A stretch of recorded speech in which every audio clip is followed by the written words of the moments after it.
शेख चली का कस्सा, एक अनोखा ख्वाब देखने वाला।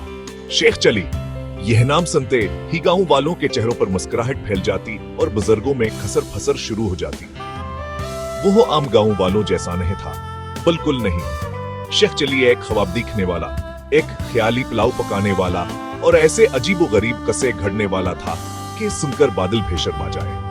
काम यह हल्फस दूसरों के लिए था। शेख चली के जहन में तो हमेशा शानदार मंसूबे जन्म लेते रहते थे। वह अपने अजीबो गरीब मंसूबों के लिए मशहूर था। हर एक पिछले से ज्यादा अजीब। आज वो अपने हाथों से सोने का महल बनाने का फैसला करता तो कलू हचांद को पकड़कर लॉलेटीन बनाने का ऐलान कर देता। गांव वाले अगर चाह सकी हरकतों के आदी थे, सर हिलाते और मुस्कुराते। वो कहते, यह क्या चली अपने किसी ने कारनामे पर। लेकिन हिंसी मजाक के पीछे इस मासूम इंसान के लिए प्यार था जो बड़े से बड़ा ख्वाब देखने की हिम्मत रखता था, चाहे वो ख्वाब कितने ही गैर अमली क्यों न हो। एक गर्म दोपहर जब शेख चलिया अपने पसंदीदा हबरगद के दरख्त के नीचे लेटा हुआ था तो उसके जहन में एक ख्याल आया। ये कोई मंसूब नहीं था, बल्कि एक खौफ था। एक दानशमंद बुजुर्ग ने इसके मुतकी पेशीन गोई की थी और कहा था कि वह गलासूर जतलुआ होते नहीं देख सकेगा। खौफ ठंडा और चपचपा शेख चली के दिल को जकड़े हुए था। वो जिसने अपने शानदार मंसूबों से किस्मत को मात दे थी, अब अपनी मुत का सामना कर रहा था। उस पर खौफतारी हो गया। एक ख्वाब देखने वाले का क्या बनेगा जब आ सके पास कलही ना हो। गांव वालों ने पेशिंगुई के बारे में संकरा और शेख चली के ड्रामाई तबीयत को जानते हुए उसके गिर्द जमा हो गए। कुछ ने ताजियत की तो कुछ ने, जो ज्यादा हामलियत थे, इलाजत जवीज किए। भेड़ में एक किसान भी था जिसके पास ताजा इंडों से भरी एक टोकरी थी। उसने कहा, चली ये इंडे ले जाओ और बाजार में बेच दो। उससे मिलने वाले पैसों से तुम एक शानदार दावत का बंदोबस्त करना। सूरज गुरूब होने से पहले एक आखिरी खुशी।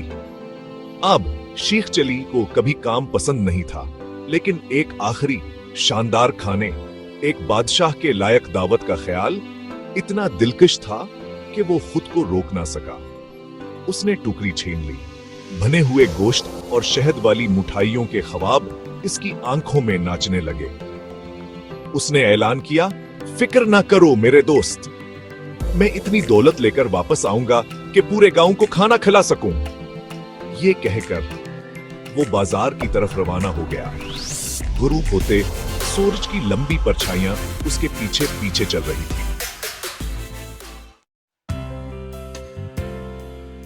जब शेख चलीच रहा था तो अंडों के टोकरी भारी महसूस होने लगा। अंडों के वजन से नहीं, बल्कि मकानात के वजन से उसने तस्वुर किया। कहो हांडे भारी कीमत पर बीचे का, फिर अस्पीसे से बेहतरीन चीजें खरीदेगा। उसने खुद को एक आम गांव वाले के तौर पर नहीं, बल्कि एक माहिर बावर्ची के तौर पर तस्वुर किया जब वह एक शाहकार खाना तैयार कर रहा है। वह करीब करीब खुशबूदार मुसालिहों को सूंघ सकता था, लजीज गोश्त का मजा चख सकता और खुले आसमान तले खाना पकने की आवाज सुन सकता था। अपने ख्वाबों में गम शेख चलिया एक पत्थर से टकरा गया। टोकरी हुआ में उड़ गई। अंडे ब्यास के पीछे पीछे नारंगी आसमान पर सफेद लकीरों में बदल गए।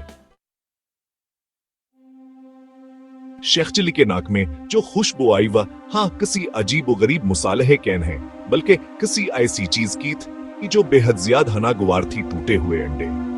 उसने नीचे देखा तो देखा कि कभी साफ सुथरे अंडे अब मंटी वाली स्टिक पर एक चपचपा गंदगी बन चुके हैं। एक आखिरी दूध के इसके ख्वाब अब चिकनाना चोर हो गए, जैसे इसके गिर्द बखरे हुए अंडे। इसका शानदार खाने का सफर शुरू होने से पहले ही खत्म हो गया था। सूरत हाल की संगीनी, इंडों का जिया और यह एहसास का हासने मेहरबान इंसान को मायूस किया है। यह सब एक साथ हास पर हावी हो गया।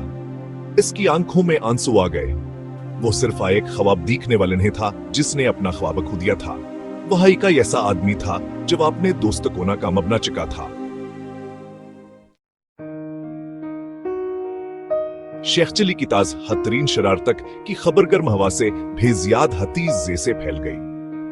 गांव वाले अगर चाह सकी हरकतों के आदिय थे, फिक्रमंद थे। किसान जिसके अंडे जाया हो गए थे, नाराजा था। जब शेख चली की बूढ़ी माँ ने यह खबर सुनी तो वह बाजार की तरफ दौड़ी। इसका दिल अपने बेटे के लिए दर्द से भरा हुआ था। वो ख्वाब देखने वाला जो हमेशा खुद को ऐसी ही परेशानियों में पाता था।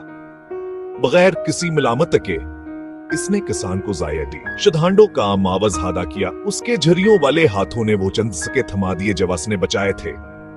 यह आस के लिए एक छोटे सी रकम थी, लेकिन आस के बेटे की खुशी सी भैर कम से ज्यादा कीमती थी। शेख चिलियावर टूटे हुए अंडों की कहानियां के अफसानवी कारनामों की बढ़ती हुई किताब का एक और बाब बन गई। गांव वाले उसे मुस्कुराहट के साथ बयान करते, इसकी हरकतों पर सर हिलाते, लेकिन चपके चपके इसकी असलाहियत की तारीफ करते। कहो हम मामूली चीजों में भी खुशी और जोश तलाश कर लेता था। शेख चली ने अपनी गलतियों के बावजूद कीमती असबाक सिखाए। इसने सबको ख्वाब देखने क्या अहमियत, छोटी छोटी चीजों में खुशी तलाश करने क्या अहमियत और जिंदगी के चैलेंजों का मुस्कुराहट और मजाक के साथ सामना करने क्या अहमियत की याद दिलाई। और इस तरह शेख चली का अफसान हजम रहा। तखील की ताकत, हिंसी की अहमियत और एकमा के अपने ख्वाब देखने वाले बेटे के लिए लाजवाल प्यार का सबूत।